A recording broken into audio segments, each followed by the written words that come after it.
She's different. Like I know everybody says the other person's different, but like is, she's in tune with herself, where a lot of people aren't.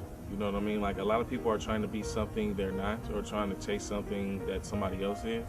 She chases herself. You know, she is herself.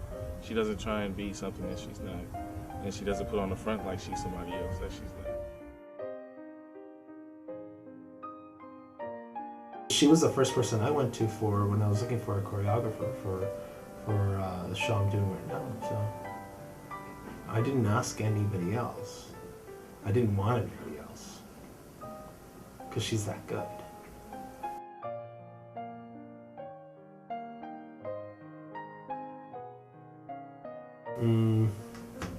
I think she's a beautiful girl, regardless of size. I think she's talented, and that's what I think people should be thought of. I don't know. Beyond that, that's all I can say. Usually I get general dance clothing, and I have my boxes, and I just sort of send them to that. If I'm going to be shopping for somebody who is larger and it's going to be a ballet, which I've never really done, usually I do modern dance with the different sizes. So. But what if you have to, like, if pretend if someone of her size asks for ballet clothes, what's the first thoughts that comes into your mind? Might be special order. When I go shopping for her, I look for large. You always, as a man, like you always look for that, that perfect size, but it doesn't really matter when you find love. Like it's different. Like you don't care about body size or features or anything like that. You just care about that person and conversation, the personality, and just the connection. The connection is everything. And so we connected. Someone that has always been there for me and like believed in me and thinks that I'm a very talented and beautiful person inside and out, would probably have to be a dancer that I dance with, and her name is Caroline, and she became my best friend. Caroline came up to me one class and she just told me, you move beautifully. Like, how long have you been dancing? Well, the first show I ever did with Amy, we were in the dressing room, and then she comes up to me. She's like, "Oh, one of the little boys liked you," because it was Ring the Bells, and there was 2 little boys in that production. And I was like, "Oh, that's cute." And then she's like, "Yeah, I asked them if they liked me, and they were like, no, because you're bigger." I think it was 2008 or 2009 when I first came to Cal State East Bay, and my first class, I believe, was like rhythm and music, something with Eric Cooper's, and something that had to do with rhythm and music. And it was kind of a dance class, but we didn't do much dancing. Eric knew right away that I was a mover. And he started to meet with me and tell me what classes to take. And his style was a lot different than anything I've ever done.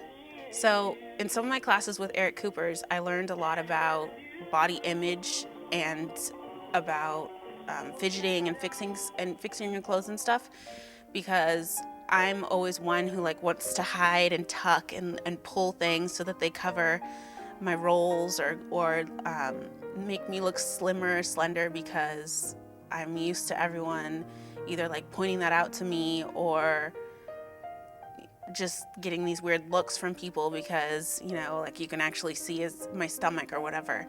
And so he got me really comfortable with just not worrying about how I look when I dance and what I'm wearing when I dance, and just dancing.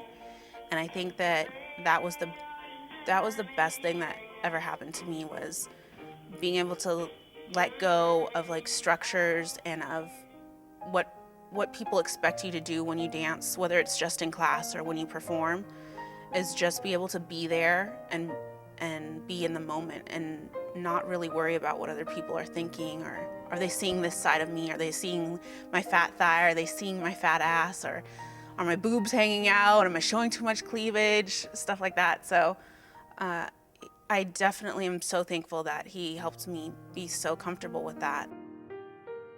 I like her personality. It's straightforward. I mean, people that haven't worked with her don't understand it. And it's like, at first, coming into anything with her, it's just kind of like, oh, okay. Everybody has their opinion about people right off. So you hear things but you don't really know people until you actually work with them, I think a lot of time Amy is misunderstood. I think one of them that's off the top that's hurt me the most would probably be my instructor at Contra Costa Ballet. And still to this day, I used to see her at the store that I worked at, and every time I saw her, I would have to go in the back room just because I didn't even want to like communicate with her. Because when you get to a certain level at Contra Costa, you kind of keep the same teacher, and she was there with me right until the end. And she said the most horrific things in front of people and in private.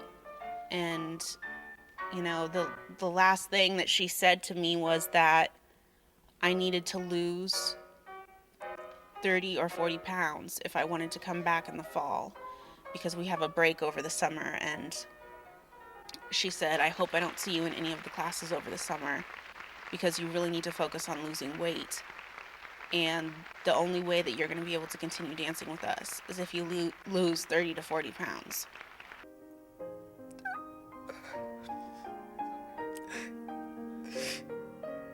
A part of me is still that little girl.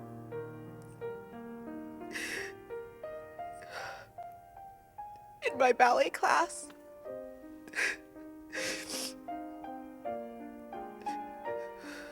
a little tiny girl that started to notice that her thighs were bigger than everyone in class.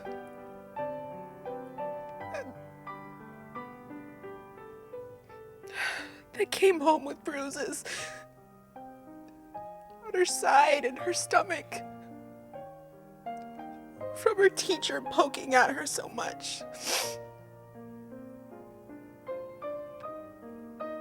I think if I could describe Amy in one word, it would be driven. She knows what she wants at all times. She's very blunt. She knows exactly what she needs to do to get to where she wants to go. If I get that big, I still think I would still do what I love to do. I mean, she loves to dance. It's her passion. It's her life, and I would do the same thing. I really respect what she does, and she's always been such a great friend to me, and I just love her. And I don't know why I've never been able to say that, but I don't know, she's a great person. And I know she struggles with her body for being a dancer, but she does it, and that's what I love about her. She has passion. She really has passion for what she does. Yeah.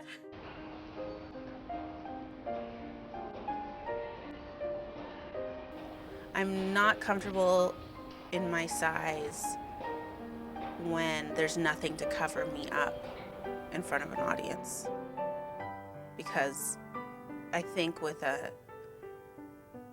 it's a really weird combination, because I can wear costumes and I'll feel totally fine, and I think maybe it's because I can pull an extra pair of tights, or I can accentuate my waist and I can make myself look better, kind of cheating. But when I'm naked, there's nothing to hide how I am or what I look like. And so I don't think I'm ready to do that in front of an audience. Not that I would never, but I'm still scared.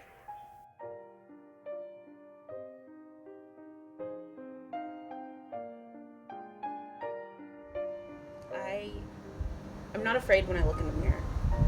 I love what I see, and I don't really care that no one else understands that.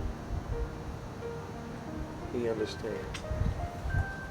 Not everyone. I never really take into consideration what people think about me in what I wear or how I move. I just move however I want, whatever I feel inside me. And then the other person that has hurt me the most, it doesn't have to do with dance, but would probably be my mom. And here I go, I'm gonna cry again.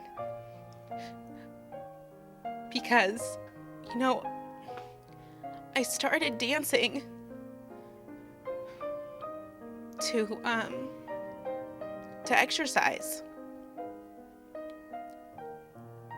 So she told me I had to start doing other things, so I started playing basketball. And I think there were a couple of years where I was playing basketball and soccer and ballet. My mom was just really harsh on me on my weight. I feel like she still is.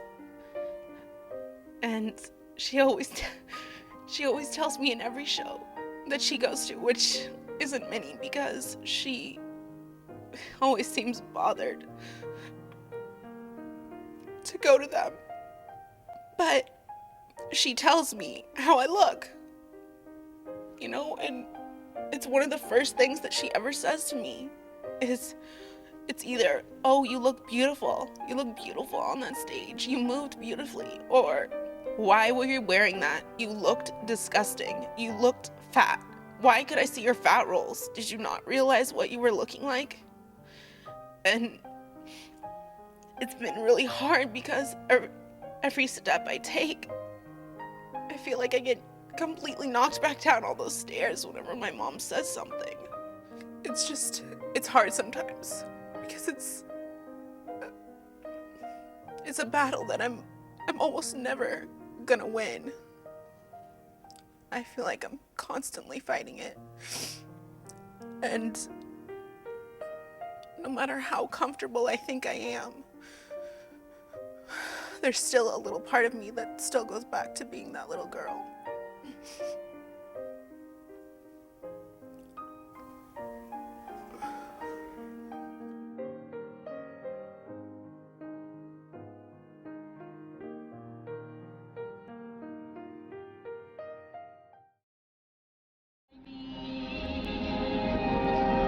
Getting to know you, getting in my way, but nicely.